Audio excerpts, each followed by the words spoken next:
Central team और state team भी साथ में गए हैं और उधर पेमेंट का रिक्लेम करो, ऐसे आदेश मिलने के बाद रिक्लेम ना करते हुए दोबारा ट्रेशरी से ही उसको भरपाई कर रहे हैं, मतलब करप्शन हुआ। उसके बाद मैं कैसे डिफरेंशिएट करूं? पूर्व मेदिनीपुर में नहीं हुआ, नॉर्थ बंगाल में हुआ नहीं, साउथ परगाना 24 परगाना में मैं कैसे तय करूं? मैं कैसे तय करूं मैडम? और तय भी करूं, किसको मान्यता होगा? बंगाल चुपचाप अगर मानते हैं तो भी बाकी स्टेट्स मुझके ऊपर को गुस्सा नहीं करेंगे? ये आप कौन होते हो करने के लिए? सो पूरे इसको साफ करने के लिए मैं आपके द्वारा रिक्वेस्ट कर रही हूं बंगाल गवर्नमेंट को, साफ करो भाई। फिर आते हम जितना भी प्रश्न उठाया गया उसको स्पष्टीकरण दो, एक्शन में दिखाओ, फिर कौन रोकने वाले हैं? आपके पैसा बिल्कुल देंगे, आपके पैसे देंगे। सर, माननीय वित्त मंत्री ने पहले कहा था कि बहुत हो गई महंगाई की मार, अब की बार मोदी सरकार, और आज उनके विचार में inflation is an international problem, महंगाई एक अंतरराष्ट्रीय समस्या है। तो विश्व गुरु, विश्व बंधु इस अंतरराष्ट्रीय समस्या का समाधान क्यों नहीं कर पा रहे हैं? सो आप सबका साथ सबका विकास जो बोलते हैं, is it hinging on colour coding? आपको रंग पसंद नहीं तो आप बंगाल के लोगों को पैसा नहीं दोगे और फिर आप आके बोलते हो कि हम बंगाल में जीत क्यों नहीं पाते?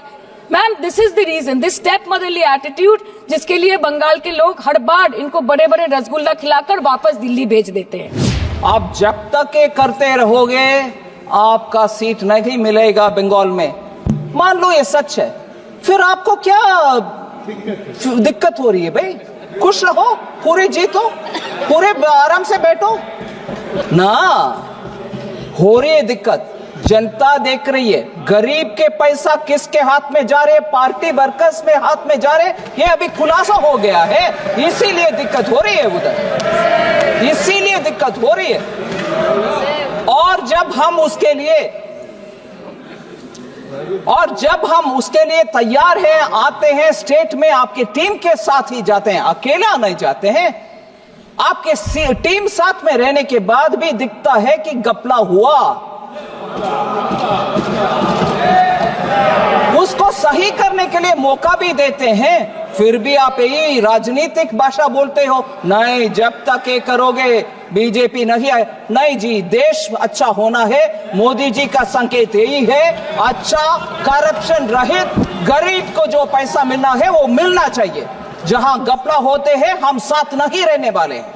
सर, इनके बुलडोजर के चलते मैडम भारत के लोग सवाल पूछना भूल गए और भारत की जनता आजकल इतनी भूखी है कि खाने को धोखा भी खा लेती है। मैडम, भारत में एक मिडिल क्लास जो एक साल पहले एक वेजिटेरियन थाली 100 रुपए में खाता था, आज वही वेजिटेरियन थाली 152 रुपए की हो गई। टमाटर की कीमत 247% बढ़ गई, आलू की कीमत 180%, लहसुन 128% और तेल, नमक, आटा, मैदा 18%। पहले आम आदमी पॉकेट में पैसा लेके बाजार जाता था और थैली भरकर सामान लाता था, लेकिन अमृतकाल में आदमी थैली भरकर पैसा लेके जाता है और पॉकेट में आलू, टमाटर, प्याज लेके घर वापस आता है। आज आपके उधार की वजह से हर हिंदुस्तानी पर 1.25 लाख का बोझ चढ़ गया और आप उनकी मजबूरी को अपनी ताकत समझते हैं। बंगाल में ऑल इंडिया तृणमूल कांग्रेस की प्रदेश युवा अध्यक्ष होने के नाते मुझे हर दिन कई नौजवानों से बात करनी पड़ती है। वो मुझे ये पूछते हैं कि मोदी जी ने हर साल 2 करोड़ नौकरी का वादा किया था, अर्थात 10 साल में 20 करोड़ नौकरी। उन नौकरियों का क्या हुआ? उन वादे का क्या हुआ? मैं बस उन्हें यही कह पाती हूँ कि पत्ते तो झड़ते हैं, उठाता है कोई कोई, वादे तो सभी करते हैं, निभाता है कोई कोई। मोदी जी कहते हैं कि वो सबके साथ है, मगर ये आंकड़े बोलते हैं जो सबका होता है वो किसी का नहीं होता। और बंगाल के साथ तो कुछ अलग ही रिश्ता है इनका। The relationship is that of quid pro को, ठुकरा के मेरा प्यार मेरा इंतकाम देखेगी। मतलब वोट है तो नोट है और वोट नहीं तो